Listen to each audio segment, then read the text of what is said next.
অনেক দিন পর নতুন আর একটা ভিডিও নিয়ে চলে এসেছি। আর আজকে যাদেরকে নিয়ে ভিডিও করব তাদেরকে নিয়ে আমার এই চ্যানেলে প্রথম ভিডিও আর কি। যদিও যবে থেকে এরা এই নাটকটা শুরু করেছে তবে থেকে আমি আমার কমিউনিটি পোস্টের মাধ্যমে আমি আমার মতামত প্রকাশ করছিলাম এবং প্রচুর ভিউয়ার্সরা এসে সহমত জানাচ্ছিল। আমরা প্রচুর মজাও করেছি কমেন্ট সেকশনে, প্রচুর খিল্লি উড়িয়েছি এই নাটকটা নিয়ে। আর প্রত্যেকটা কমিউনিটি পোস্টেই একটা না একটা কমেন্ট আসতোই যে এই ব্যাপারটা নিয়ে ভিডিও করো, কিছু বলো, তোমার থেকে কিছু শুনতে চাই। আমার এই একটা ছোট্ট চ্যানেলেও যে কিছু মানুষ আমার থেকে কিছু শুনতে চায়, এটা শুনে সত্যি খুব ভালো লাগে। ঠিক আছে, তো যাই হোক, 2 সপ্তাহ ধরে বিভিন্ন কারণেই ভিডিও দেওয়া হচ্ছিল না, ভিডিও দেব করেও দেওয়া হচ্ছিল না। তবে আজকে যেটা ঘটলো, যে ঘটনাটা ঘটলো, এটা নিয়ে তো ভিডিও করতেই হবে বস, যতই ব্যস্ততা থাকুক, যতই অসুস্থতা থাকুক। তো যাই হোক, এবার আসল কথা চলে আসি, সেটা হচ্ছে নাটক। এদের যে ঝগড়ার ঘটনা, এটা যে নাটক ছিল, এটা তো আমরা অনেকেই প্রথম থেকেই বুঝতে পেরে গিয়েছিলাম। বিভিন্ন কথার মাধ্যমে বা এদেরই বিভিন্ন কথার মাধ্যমে ব্যাপারটা বোঝা যাচ্ছিল। মানে স্ক্রিপ্টটা খুব একটা স্ট্রং ছিল না আর কি। ঠিক আছে, এবার এই নাটকটার মধ্যে দিয়ে অডিয়েন্স, পুরো গোটা অডিয়েন্স 3টে সেকশনে ভাগ হয়ে গিয়েছিল। প্রথম সেকশনটা হচ্ছে যারা পুরোপুরি ধরেই নিয়েছিল যে এটা সত্যি, এবং অ্যাজ ইউজুয়াল তারা এই ফিমেল ব্লগার, বড় অসহায় এবং ফিমেল ব্লগারকে সেই অসহায়তার লিস্টেই রেখে দিয়েছিল এবং আহারে উড়ে করছিল। ঠিক আছে, সেকেন্ড অডিয়েন্স সেকশন, তারা কনফিউশনে ছিল যে এটা কি সত্যিই না মিথ্যে, কী হচ্ছে কিছুই বুঝতে পারছি না। আর থার্ড অডিয়েন্স সেকশন, তারা অলরেডি বুঝে গিয়েছিল, ধরে নিয়েছিল যে এটা নাটক চলছে, এবং তার মধ্যে আমিও একজন। আমি তো প্রথম থেকে বেশ মজা নিয়েছি। ঠিক আছে, আর এই পুরো টপিকটা নিয়ে সবথেকে বেস্ট যার ভিডিও আমার লেগেছে সেটা হচ্ছে অর্পিতা আন্টি, প্যাশন উইথ এপির অর্পিতা আন্টি। মানে অসাম ভিডিও করেছে, এক একটা ভিডিও এতটাই এন্টারটেইনিং ছিল, আমি একটা ভিডিও মিস করিনি, আর প্রচণ্ড হেসেছি ওনার এক একটা ভিডিও দেখে। তো এবার আসি, আসল কন্টেন্টে আসি। সেটা হচ্ছে যে নাটক, এটা কি আপনারা যারা কিনা ভেবেছিলেন যে সত্যি, আপনারা বোঝেননি? কেন বোঝেননি বলুন তো? প্রথমত তো আমি ওই ননদকে নিয়ে কিছু বলবো না, কারণ সে নিজের মুখেই বলে দিয়েছে যে তার মাথার মধ্যে মাথা নেই। ঠিক আছে, তার প্রচণ্ড মেন্টালে প্রেশার পড়ছে, সুতরাং ওরকম একটা পাগলিকে নিয়ে আমার কিছু বলার নেই। ঠিক আছে, ও পুরো পাগলি। হ্যাঁ, মানে ওর কথার কোনো মাথা মুন্ডু নেই, যা পারে তাই বলে, যা মুখে আসে বলে। আর ও যে খুব ডাল একটা স্টুডেন্ট ছিল সেটা বোঝা যাচ্ছে, কারণ ও স্ক্রিপ্ট ঠিক করে মুখস্থ করতে পারেনি। আর বেস্ট যে অ্যাক্টিং করেছে সেটা হচ্ছে সিনিয়র সিটিজেন, মানে আমাদের কচুরি দিদা। কচুরি দিদা অসাম অ্যাক্টিং করেছে, দারুণ ঝগড়ার অ্যাক্টিং করেছে। ঠিক আছে, মাঝখানে এসে কেচিয়ে দিল কে, যে আমাদের অসহায় ফিমেল ব্লগার। ঠিক আছে, এবং হ্যাঁ, তার জন্য আর একজনও দায়ী, সেটা হচ্ছে ভাগ্নি। হ্যাঁ, ভাগ্নিকে তো পড়াশোনার নাম করে নিয়ে আসা হয়েছে, কিন্তু পড়াশোনা তো করে না। হ্যাঁ, সে পড়াশোনা ছাড়া পৃথিবীর সমস্ত কাজই করে আর কি, মানে বোঝা যায়। মানে আমি খারাপ কিছু বলছি না, মানে এই ভিডিও করা, ঠিক আছে, ভিডিও রেকর্ড করে দেওয়া, রিলস করা, সবই হচ্ছে এন্টারটেইনমেন্টের জন্য, সবই হচ্ছে, কিন্তু আসল কাজ মানে পড়াশোনা, সেটা আর হচ্ছে না আর কি। ঠিক আছে, তো যে ক্লাস 10-এ পড়ে, যার সামনেই মাধ্যমিক, ঠিক আছে, তার এখন তো ভাই পড়াশোনা ছাড়া কিছু থাকারই কথা নয়। মানে এই সময়টা তো আমরাও পেরিয়ে এসেছি। ঠিক আছে, মানে যে মাধ্যমিক দেবে সে ভাই 24 ঘন্টার মধ্যে পারলে 20 ঘন্টাই পড়বে, আর বাকি 4 ঘন্টা সে ঘুমাবে, খাবে আর স্নান করবে। এই 3টে কাজের জন্য বাকি 4 ঘন্টা, বাকি 20 ঘন্টা তার পড়াশোনার পেছনে যায়, কারণ হিউজ সিলেবাস, অনেকগুলো সাবজেক্ট। ঠিক আছে, সুতরাং সেখানে দেখা যাচ্ছে যে এই মেয়ে, সে তার মামার তৈরি করা স্ক্রিপ্ট, সেটাকে এক্সিকিউশনের জন্য লেগে পড়েছে। সে তার মায়ের ফোনের, মানে তার মায়ের ক্যামেরা ধরে দিচ্ছে, সে তো সুতরাং কত ভালো পড়াশোনায় সেটা তো বোঝাই যাচ্ছে, কারণ তার মামি বারংবার তার ভিডিওতে বলেছে, তার মা বারংবার তার ভিডিওতে এটা বলছে সে নাকি পড়াশোনায় ভালো। কত পড়াশোনায় ভালো সেটা বোঝা যাচ্ছে, কারণ যে পড়াশোনায় ভালো হবে তার পড়াশোনার প্রতি একটা ইন্টারেস্ট হবে, সে বলবে তোমরা যা পারো করো, আমাকে ছেড়ে দাও, আমাকে পড়তে হবে। যাই হোক, দেখা যাচ্ছে, হ্যাঁ হবে হবে, কিছু একটা হবে, যাই হোক কী হবে জানি না, কিছু একটা হবে। যাই হোক, এবার আসি, সেটা হচ্ছে যে ননদকে নিয়ে তো আমি কিছুই বলবো না, মানে আমাদের জং পাগলি, আমার তাকে সোনা বলার কোনো ইচ্ছা নেই, কারণ সোনা আমার খুব প্রিয় একটা ধাতু, সোনার বেশ ভালো দাম, সুতরাং তাকে সোনা বলে সোনার অপমান আমি করতে চাই না। ঠিক জং পাগলি নামটাই ওনার জন্য বেস্ট, তো ওনাকে নিয়ে আমি কিছু বলবো না। আমি বলবো হচ্ছে আমাদের অসহায় ফিমেল ব্লগারকে নিয়ে। তো অসহায় ফিমেল ব্লগার, সে বলল কি যে সে যা টাকা পয়সা রোজগার করেছিল সবই বাড়ি বানাতে খরচ করে দিয়েছে। এবার এখানে একটা বিরাট বড় প্রশ্ন, সেটা হচ্ছে যে বাড়িটা সে যে বানিয়েছে সে তো জমি কেনেনি, সুতরাং তার জমি কেনার পেছনে টাকা ঢালতে হয়নি, না তাকে ভিত তৈরি করতে হয়েছে, আর না তো সেই জমি কেনার জন্য যে আরও যে সমস্ত খরচগুলো হয়, রেজিস্ট্রেশন হ্যানা ত্যানা এইসবের খরচ, সেগুলোও দিতে হয়নি। সে জাস্ট একটা ফ্লোর তৈরি করেছে বা একটা বিল্ডিং তুলেছে, তার জন্য সে যা যা রোজগার করেছে সব খরচ হয়ে গেল। কারণ এই চ্যানেলের পপুলার ভিডিওসে গেলে যে পরিমাণ ভিউজ দেখা যায়, সেখান থেকে প্রমাণিত যে একটা সময় লক্ষ লক্ষ টাকা রোজগার করেছে, মানে যেটা হয়তো আমরা ইমাজিনও করতে পারবো না যে কত টাকা রোজগার করেছে, ঠিক আছে, মানে আউট অফ ইমাজিনেশন, এবং এদের যোগ্যতার বাইরে। সেই পরিমাণ টাকা কি সবই বিরিয়ানি খেতে খরচ করেছে? না। সবই খাসির মাংস খেতে কি খরচ করেছে? নো। ঠিক আছে, সেগুলো তো জমানো হয়েছে। এমনও না যে তার সেই টাকার মধ্যে একটা বেশ ভালো মতো অ্যামাউন্ট ট্রিটমেন্টের পেছনে খরচ করেছে, সেটাও না। আমি একবারই দেখেছি ট্রিটমেন্ট করাতে, বা ভিন রাজ্যে গিয়ে, ঠিক আছে, মানে ব্যাঙ্গালোরে, এখানেই আর কি, ব্যাঙ্গালোরে নিয়ে এসে ট্রিটমেন্ট করেছে, সেটা আমি একবারই করতে দেখেছি। যতই ডাক্তার স্টেটমেন্ট দিয়ে দিক না কেন যে আর সুস্থ হওয়ার কোনো রাস্তা নেই, বা আর কোনো দিন সুস্থ হবে না, বা মোটমাট আর কিছু হবে না আর কি, তারপরেও একটা ইয়ারলি বা অ্যানুয়াল চেক আপ তো থাকে, সেটাও করাতে দেখিনি, আমি জানি না করায় কি না, ঠিক আছে। সুতরাং এমনও না যে ট্রিটমেন্ট, হিউজ ট্রিটমেন্ট করাচ্ছে যার জন্য প্রচুর টাকা, লক্ষ লক্ষ টাকা খরচ হচ্ছে, তাই সে টাকা জমাতেই পারেনি। ওষুধপত্রের পেছনে অবশ্যই খরচ হচ্ছে, এবং সেই খরচটা চালিয়ে যাওয়ার মতো অকাত ওর আছে, ফিনান্সিয়াল স্টেবিলিটি ওর আছে, কারণ ওই যে বললাম একটা সময় বেশ ভালো মতো রোজগার করেছে, এবং সেটা ওর পপুলার ভিডিওজের ভিউ দেখলে কিন্তু বোঝা যায়, ঠিক আছে।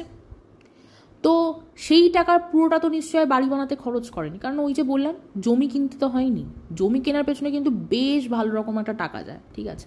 তো জমি কিনতে হয়নি, ভিত করতে হয়নি, জমি রেজিস্ট্রেশনের পেছনে খরচ করতে হয়নি, একটা বিল্ডিং তুলেছে, তার জন্য কি পুরো এই যা টাকা জমেছে সব খরচ হয়ে গেল বললেই হলো নাকি? হ্যাঁ, কিছুই কি বুঝি না আমরা? কিছু কিছু ভিউয়ার্স আমরা কি কিছুই বুঝি না যে কীরকম ধরনের বিল্ডিং তুলতে ঠিক কত টাকা খরচ হতে পারে? এমনও না যে বিশাল লাক্সুরিয়াস বাড়ি বানিয়েছে, ঠিক আছে, এমনও না। নিজেদের যেটুকু শখ পূরণ করা সেইটুকু শখ পূরণ করেছে, ঠিক আছে। তার জন্য এটা একেবারেই বিশ্বাসযোগ্য নয় যে যা টাকা রোজগার করছিল সব খরচ হয়ে গেছে। আর তাই যদি হতো তাহলে নিজের ভাগ্নিকে অত কস্টলি একটা সোনার নেকলেস কেন বানিয়ে দিল? সে তো আফটারঅল ভাগ্নি, সে যতই তার কাছে সে মানুষ হোক না কেন, সে হচ্ছে ননদের বা নিজের দিদির মেয়ে। তার বিয়েতে সে কি সোনার গয়না পরবে না পরবে সেটার দায়িত্ব কার? তার মা এবং বাবার। তাকে তার মামা মামি সোনার গয়না কখন দেবে? যখন তার বিয়ে হবে তখন। এখন কি? তা আবার ওরকম হেভি একটা নেকলেস। আসলে কি বলুন তো, ফোকটিয়া রোজগার তো, তাই এরকম অনেক এই চলতা হ্যায়। তার উপর তো এটাও শুনতে পাচ্ছি যে ভাগ্নে যেহেতু ব্র্যান্ড প্রমোশনের জন্য মানে ক্যামেরা ধরে দিত, তো সেটার একটা পারিশ্রমিক হিসেবে টাকা না দিয়ে একটা সোনার গয়না বানিয়ে দিল। সুতরাং এখান থেকে আর একটা জিনিসও প্রমাণিত, আর আমরা দেখেওছি যে শুধু ভিউজ থেকে যে রোজগার হয়েছে তা না, ব্র্যান্ড প্রমোশনও করেছে। আর যে কোনো ছোটোখাটো ব্র্যান্ডের প্রমোশন করেনি সেটাও কিন্তু দেখেছি। মামা আর্থের মতো কোম্পানির সাথে কোলাবোরেশন করেছে, সুতরাং টাকাটা যে খুব একটা কম নিয়েছে বা পেয়েছে তা কিন্তু নয়। আর আমাদের মিস্টার ব্রাইট যথেষ্ট বুদ্ধিমান, সে যথেষ্ট এই বিষয়ে সে যথেষ্ট পরিমাণে অ্যাওয়্যার যে ব্র্যান্ড প্রমোশনে ঠিক কত টাকা তাকে চার্জ করতে হবে। হি ইজ নট লাইক আর ফোকলা বা টিনা যে মানে সস্তা মানে অতিরিক্ত সস্তায় কাজ করবে, ঠিক আছে। যথেষ্ট বুদ্ধি ওনার আছে, আর ওদের যথেষ্ট ভিউজও ছিল, সুতরাং টাকাটাও সেই পরিমাণ পেত। তাই পুরো টাকা বাড়ি বানাতে খরচ করেছে, এটা তো সবার আগে প্রথম এবং বড় একটা মিথ্যে কথা ছিল। আচ্ছা, তারপরে টোটো করে একদিন কোথাও গিয়েছিল, ঠিক আছে, সেখানে একটা পার্পেল কালারের হ্যান্ডব্যাগ দেখিয়েছিল, এবং সেখানে ওনার যে এক্সপ্রেশনটা ছিল সেই এক্সপ্রেশনটা দেখেই বোঝা যাচ্ছিল যে পুরো ঢপ দিচ্ছে। আর যার সংসারে এরকম তুমুল অশান্তি চলবে, রেগুলার অশান্তি চলবে, ঠিক আছে, সে কখনো লিপস্টিক বা লিপ বাম ঘষে বা আইব্রো শেপ করে বা মানে আইব্রো এঁকে কখনো বেরোতে পারবে? বা এমন একটা কাজে বেরিয়েছে যে কাজটা কিনা ওই অশান্তির সাথে রিলেটেড, সেটা কি নিজের হাতে তৈরি করা বাড়ি ছেড়ে অন্য ভাড়া বাড়ি দেখতে গিয়েছিল, ঠিক আছে। সুতরাং এটা কখনোই পসিবল নয়। আপনারা তো সবাই সংসারেই থাকেন বা সাংসারিক, এমন তো না যে আপনারা ব্রহ্মচর্য পালন করছেন, সংসারের এই সমস্ত কিছুই আপনারা জানেন না। যদিও ব্রহ্মচর্য যারা পালন করে, যারা সন্ন্যাসী হয়, ব্রহ্মচারী হয়, তারা সবই এগুলো জানে, ঠিক আছে।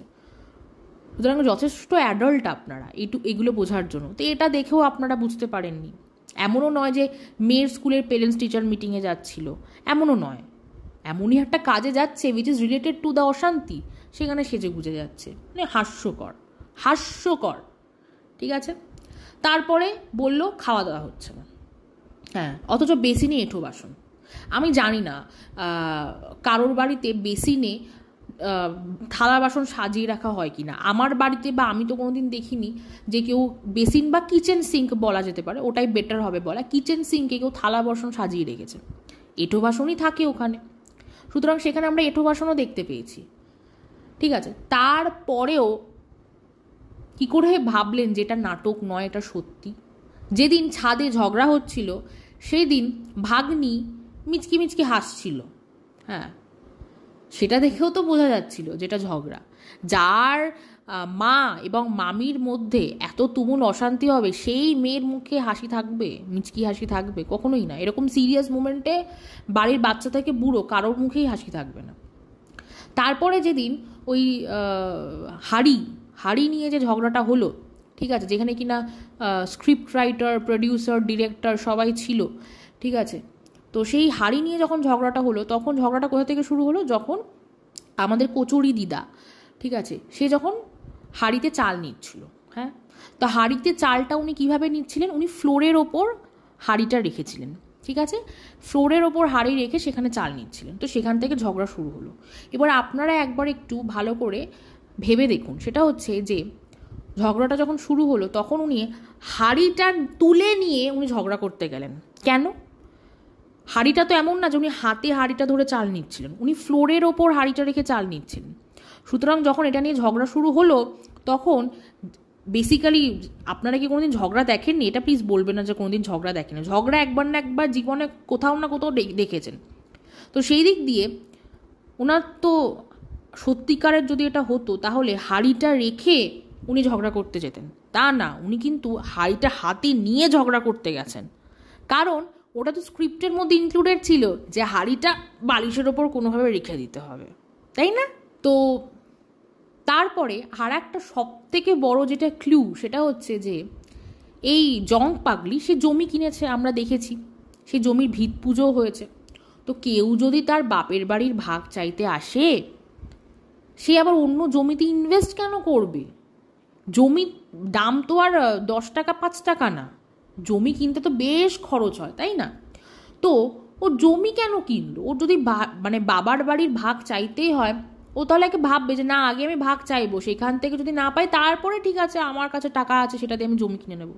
তো জমি কিনে নিল, জমির পেছনে ইনভেস্ট করে নিল, ভিত পুজো হয়ে গেলো, তারপরে ওর মনে পড়লো যে বাবার বাড়ির ভাগ চাইতে হবে। এটা কখনো বিশ্বাসযোগ্য? কোনোদিনই বিশ্বাসযোগ্য না।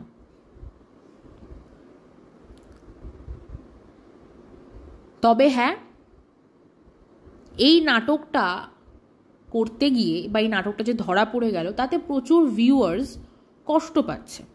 এবার তাদের কাছে আমার একটাই প্রশ্ন, যে কষ্ট আপনারা ঠিক কার জন্য পাচ্ছেন? এই ভ্লগারদের জন্য, মানে এই যে যারা ধরা পড়েছে তাদের জন্য? যদি তাই হয়, যদি আপনারা এই কপতি বা এই হাজব্যান্ড ওয়াইফ এদের জন্য কষ্ট পেয়ে থাকেন, তাহলে বলবো আপনারা এই কষ্ট পাওয়াটা ডিজার্ভ করেন।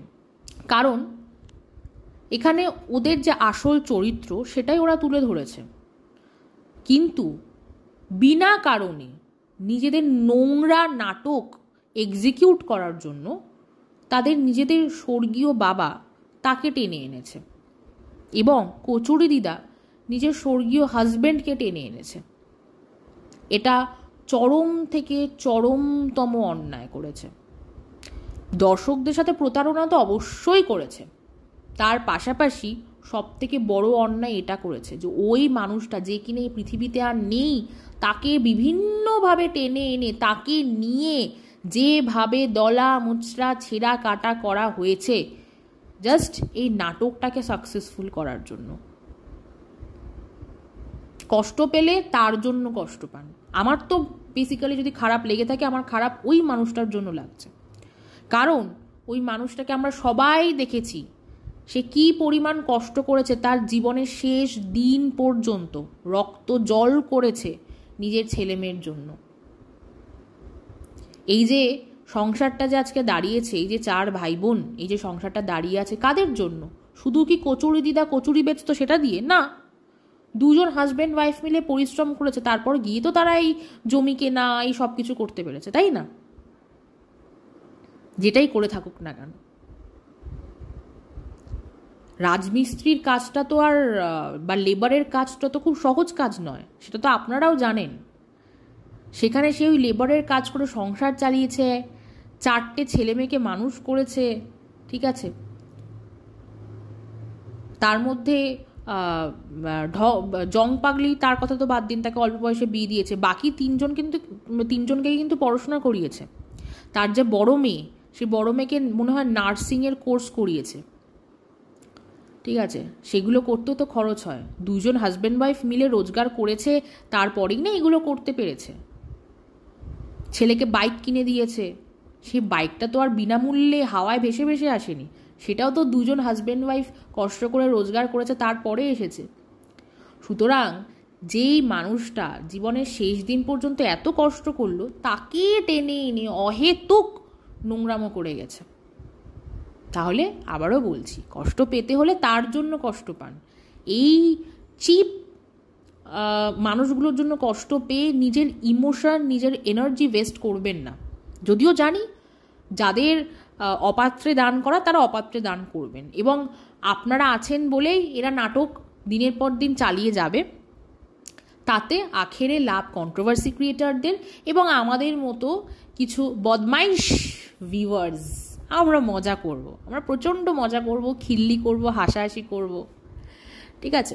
অসহায়, অনেকে বলছে অসহায় ভিউজ দরকার। অসহায় অবশ্যই একটা সময় ছিল, যখন পুরো একদম মানে কঙ্কালসার চেহারা ছিল। হ্যাঁ, মানে কি বলবো, ভিজে ভিজে রান্না করতে হতো, ঠিক আছে। মানে একটা সময় মোটমাট ফিনান্সিয়াল কন্ডিশন ভালো ছিল না আর কি, ঠিক আছে। সেই সময় অবশ্যই তারা নিডি ছিল, কিন্তু এখন they are no more needy, right now they are greedy, ঠিক আছে। যে নিডি হবে সে দোতলা বাড়িতে থাকবে। একটা দোতলা বাড়িতে থাকা মানুষ বা দোতলা বাড়িতে থাকা পরিবার, তারা কবে বা কিভাবে নিডি হয় একটু বলবেন তো?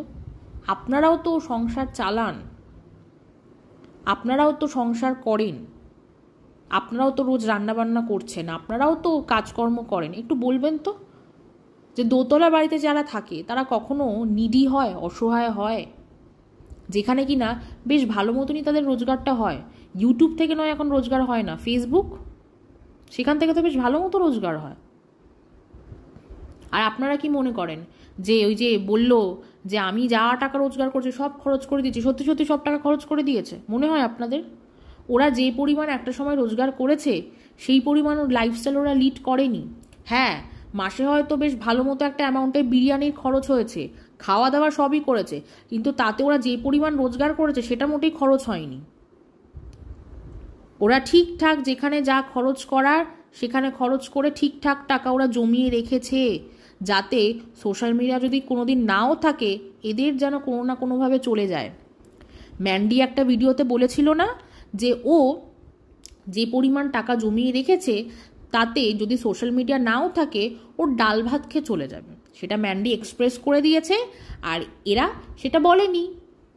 কারণ বললে তো আর সিম্প্যাথি কার্ড ইউজ করে আর ভিউজ গেন হবে না বা ভিউয়ারদের উল্লুও বানানো যাবে না, তাই সেটা আর ওরা বলেনি। কিন্তু এরাও ঠিকঠাক মতো জায়গা মতো সেভ করেছে। এত বোকা কেউ নয় যে লক্ষ লক্ষ টাকা রোজগার করছে এগুলো আর সেগুলো সবই উড়িয়ে দিয়েছে, কিছুই জমায়নি। এরকম বোকা উজবুক নয় এরা, যথেষ্ট বুদ্ধি আছে এদের মাথায়। আর এদের সেই পরিমাণ বুদ্ধিতে, ঠিক আছে, কি বলবো, তেল লাগানোর জন্য বা সেই বুদ্ধিতে আরও বুদ্ধি অ্যাড করার জন্য প্রচুর মানুষ এদের চারিপাশে আছে। আশা করছি সেগুলো আর ভাঙিয়ে বলতে হবে না। যারা অসহায়, সত্যি অসহায় থাকবে, যে সত্যি প্রচণ্ড পরিমাণে নিডি হবে, প্রচণ্ড নিডি হবে, সে এতগুলো টাকা খরচ করে মেকআপ কোর্স করলো, তাও সে মেকআপ কোর্স করে সে যে সে স্কিলটা শিখলো বা আর্ন করলো, সেখান থেকে দেখি না যে সেটা ইউটিলাইজ করে সে কিছু করছে। আমি তো দেখি না। অ্যাটলিস্ট মাসের পর মাস ওয়েডিং সিজন যাচ্ছে, কত পার্টি মেকআপের সিজন চলে যাচ্ছে, কত কিছু, ঠিক আছে। আজকাল অলিতে গলিতে মেকআপ আর্টিস্ট, যাদের সত্যি, যারা প্রফেশনটা নিয়ে সিরিয়াস এবং যারা সত্যি চায় কিছু করতে, তাদেরকে দেখেছি যে তারা খারাপ সাজাক ভালো সাজাক যাই করুক, তারা কিন্তু তাদের কাজটা চালিয়ে যায় কোনো না কোনোভাবে। ছোটোখাটো কোনো কাজ পেলেও কিন্তু তারা কাজটা করে, সেটা যদি একটা শাড়ি ড্রাপিংয়ের কাজও থাকে সেটাও তারা করে। কিন্তু একে কোনো দিন দেখলাম না করতে, এখনও অবধি আমি সেভাবে দেখিনি যে মেকআপ কোর্স করে একটা প্রপার কোনো ওয়েডিং লুক কাউকে দিল বা প্রপার কোনো রিয়েল ব্রাইডকে সাজালো, তা না। নিজে সাজে, নিজের ভাগ্নিকে সাজে, মানে নিজেরাই সেজে নিজেরাই রিল করে। এত টাকা খরচ করে যে মেকআপ কোর্স করলো, মেকআপ কোর্স করতে তো যথেষ্ট খরচ, কসমেটিক্স যেগুলো মেকআপ প্রোডাক্ট ওগুলো কিনতে যথেষ্ট খরচ, ঠিক আছে। তার উপর যার কাছ থেকে শিখবে তার একটা ফিজ, হ্যাঁ, সুতরাং বেশ ভালো মতো একটা খরচ। তো যে কিনা নিডি হবে সে তো সেই কষ্ট করে সেই খরচটা করে যা শিখবে সে চেষ্টা করবে যে আমি যে খরচটা করলাম সেটা আমি তুলে আনবো কাজ করে, কিন্তু সে তো কিছুই করছে না, কারণ সে জানে তার ফোকটিয়া রোজগারের পথ আছে, সেখান থেকে ঠিক টাকা চলে আসবে। গার্মেন্টসের ব্যবসা বা এই যে জামা কাপড়ের ব্যবসা করলো, কোথায় সেটা? চারিদিকে তো প্রচুর নেগেটিভ রিভিউজও ঘুরছে দেখছি। জানি না সেগুলোর কতটা সত্যি মিথ্যে জানি না, কিন্তু সে বিজনেস নিয়েও তো কিছু চর্চা দেখছি না। তো সেটা কি চলছে নাকি চলছে না, বা সেই বিজনেসটা যে সে শুরু করেছে তার পুঁজিটা সে কোত্থেকে পেল? তার যদি টাকা নাই থাকে, সে যদি সব টাকাই বাড়ি বানাতে উড়িয়ে দেয়, তাহলে সেই বিজনেসটা সে যখন শুরু করেছিল সেই পুঁজিটা কোথা থেকে পেল? হাওয়ায় হাওয়ায় আসলো নাকি আকাশ থেকে টপকে পড়েছে, কোনটা? বাড়ি বানাতেই যদি সব খরচ হয়, একটা সময় দেখেছি সেনকো গোল্ডে গিয়ে হাতের বালা, কানের ঝুমকো, গলার নেকলেস মেয়ের জন্য সব তৈরি করে রাখা হয়েছে। এত কিছু দেখার পর, এত কিছু জানার পরও আপনাদের মনে হয় যে এরা নিডি, এদের এখনো টাকার প্রয়োজন? খুব ভুল ভাবছেন। এই যে এখন যে নাটকটা করলো, এই নাটকটা করে এখন এদের একটা এক্সট্রা আর্নিং হলো, যেটা দিয়ে ওরা কিছু একটা হয়তো করবে। তবে হ্যাঁ, প্রতারণা করে রোজগার করে সেই রোজগারের টাকা ভাই কোনোভাবেই রাখা যায় না, কোনো না কোনোভাবে কোনো না কোনো দিক দিয়ে সেই টাকা বেরিয়ে যাবেই নিজের অজান্তেই। মনে হবে এত টাকা কি করে খরচ হচ্ছে, হ্যাঁ কোথায় কীভাবে খরচ হচ্ছে, এরকম মনে হবে। তাই হয়, ঠিক আছে। অনেকে দেখছি আবার এটা বলছে যে ওর হাজবেন্ড কাজ করতে পারে না, ঠিক আছে, ওকেই একা সব সামলাতে হয়, সুতরাং ও অসহায়, ওর টাকার প্রয়োজন। এরকম যদি অসহায়, মানে এরকম যদি এক্সাম্পল দেখতে যান, চোখ খুলে চারিপাশে তাকান, এরকম প্রচুর এক্সাম্পল দেখতে পারবেন। আপনাদের বাড়িতে যে হেল্পিং হ্যান্ড কাজ করতে আসে তাকে কখনো জিজ্ঞেস করবেন তো তার পরিবারের পরিস্থিতি, ঠিক আছে? ঠেলায় না পড়লে তো কেউ লোকের বাড়িতে কাজ করতে যায় না, তাই না? সুতরাং তার থেকে বেশি অসহায় কি এরা? না তো। অথচ কিন্তু দেখুন তারা কিন্তু তাদের আত্মসম্মান বজায় রেখে কাজ করছে। এমন প্রচুর হাউসওয়াইফস আছে যারা কোনো না কোনোভাবে মানে কিছু না কিছুভাবে তাদের হাজব্যান্ডের কোনো অ্যাক্সিডেন্ট হয়েছে, তাদেরকে বাধ্য হয়ে বাড়ি থেকে বেরিয়ে কাজ করতে হয়েছে সংসার চালানোর জন্য। প্রচুর আছে দেখবেন, এরকম প্রচুর মহিলা আছে যারা টোটো চালায়। কেন চালায়? খুব শখে টোটো চালায় না, হয়তো হাজব্যান্ড টোটো চালাতো, কিছু একটা প্রবলেম হয়েছে, তারপরে সেই দায়িত্ব তাকে নিতে হয়েছে। অসহায়তা যদি আপনারা মেজার করতে যান যে এর ওটা হচ্ছে না, এর ওটা খারাপ তাইও অসহায়, ওর ওটা হচ্ছে না ওটা খারাপ তাইও অসহায়, তাহলে তো ভাই আমরা সবাই অসহায়। আমরা সবাই নিডি, কারণ টাকার প্রয়োজন তো আমাদের সবার, টাকা ছাড়া তো জীবন চলবে না। বাড়িতে বসে প্রত্যেক মাসে লক্ষ লক্ষ টাকা রোজগার করছে, তারপরেও যদি আপনারা অসহায়তার ট্যাগ দেন এই সমস্ত কিছু চিপ ব্লগারদের, তাহলে বলবো এই কষ্ট পাওয়া, এই যে আপনাদেরকে যে ঠকানো হচ্ছে, এই ঠকানোটা আপনারা ডিজার্ভ করেন, আপনারা ডিজার্ভ করেন, ঠিক আছে? ইভেন আর একটা কথা, সেটা হচ্ছে যে এই যে কচুরি দিদার কথাও বলতে ভুলে গেছি। কচুরি দিদাও একদিন ভিডিওতে বলছিল, তার মেয়ের ভিডিওতে, যে তার কাছেও নাকি কোনো টাকা পয়সা নেই, তার হাজব্যান্ড কিছুই রেখে যায়নি, তার কাছে কিছুই নেই। অথচ দেখা গেছে যে একটা সময় উনি ওনার টাকা দিয়ে ওনার 2 নাতনি, মানে ওনার 2 ছেলের ঘরের যে 2 নাতনি, তখনও আর কি ওনার বড় ছেলের ঘরের ছোট মেয়ে হয়নি আর কি, তো 2 নাতনিকে উনি সাইকেল কিনে দিয়েছিলেন। সেই সাইকেল কেনার টাকা কোথা থেকে পেলেন? নিশ্চয়ই উনি রোজগার করে কিছু তো জমিয়েছেন। যারা রোজগার করে একদম ভাববেন না যে তারা পুরো জিরোতে এসে দাঁড়াবেন। যারা একটা সময় পরিশ্রম করে রোজগার করে তারা কিন্তু টাকা পয়সা জমিয়ে রাখে, সুতরাং ওনারও জমানো আছে। উনি শুধু 2টো সাইকেল গিফট করেননি, উনি ওনার 2 নাতনিকে 2 জোড়া ঝুমকোও গিফট করেছেন, ঠিক আছে? সেই টাকাটা কোথা থেকে এলো? ওনারই তো সেভিংস থেকে এসেছে। সুতরাং উনি বললেন ওনার টাকা নেই, ওনার ছেলের বউ বলল তার টাকা নেই, আপনারা বিশ্বাস করে নিলেন, আপনারা ভাবলেন আহারে কি কষ্ট পাচ্ছে গো পরিবারটায়, কি যে হচ্ছে। তবে হ্যাঁ, নাটকটা যে এত তাড়াতাড়ি ধরা পড়ে যাবে এটা এক্সপেক্ট করিনি। কি যে করে মিস্টার ব্রাইট ভাগ্নিকে পড়াশোনা করতে নিয়ে এসে একটু শেখাতেও পারলো না যে মন দিয়ে কিভাবে কনসেন্ট্রেশনের সাথে কোনো কাজ করতে হয়। ভিডিওটা ভুলভাল ছেড়ে দিল আর আমরা দেখে নিলাম।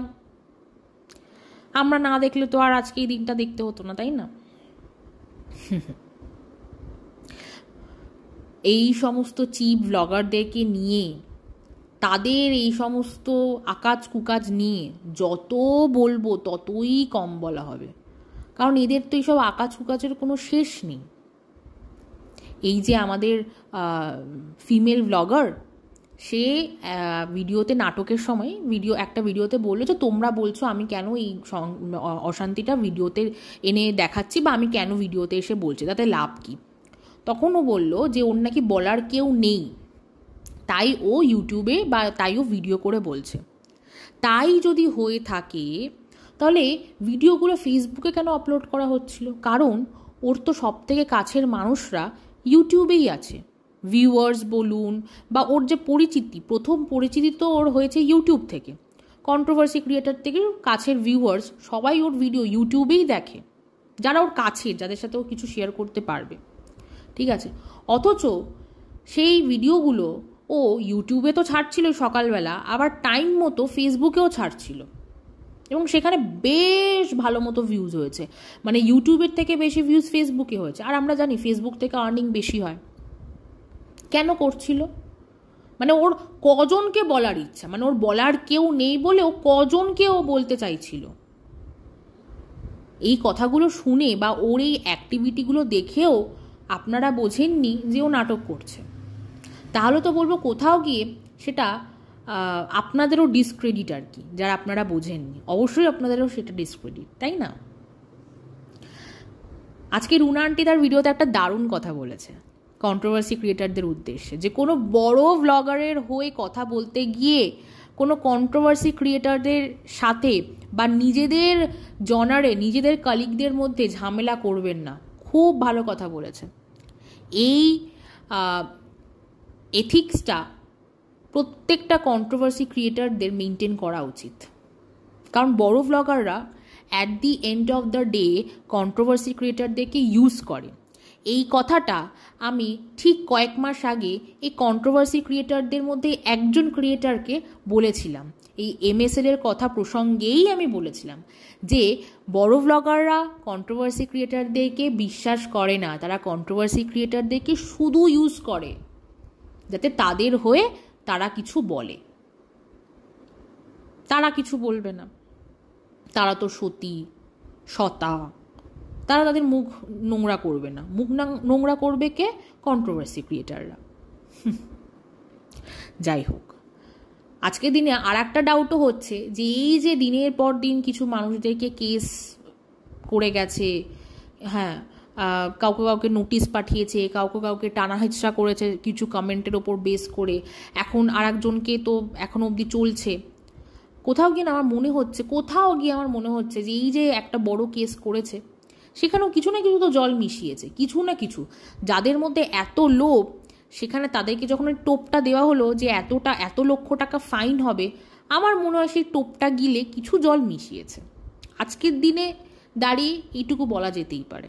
না, একদমই বলবো না যে তাদেরকে নিয়ে যা বলা হয়েছিল সেগুলো সবই ঠিক। হ্যাঁ, কিছু কথা তাদেরকে নিয়ে ভুলভাল বলা হয়েছিল, কিন্তু তার পরিপ্রেক্ষিতে তারা যে সুন্দর করে একটা কেস সাজিয়ে দিয়েছে, সেখানে এবার মনে হচ্ছে হ্যাঁ একটু জল মিশিয়েছে, একটু না বেশ ভালো মতো জল মিশিয়েছে আর কি, ঠিক আছে, বেশ ভালো মতো খাদ আছে।